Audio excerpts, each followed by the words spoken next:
I request our organizers appreciation.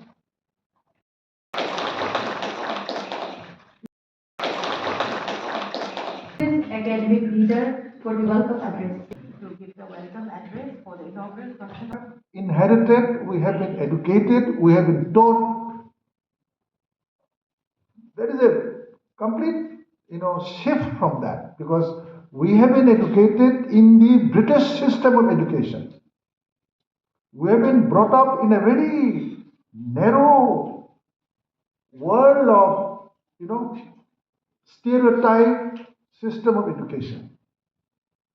We were taught how to cram up theories, all geometrical theories, algebra theories, so many theories.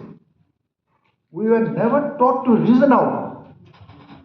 The more we cram up, the more mark that we got. And we have been denied in school and the university days what we wanted to read.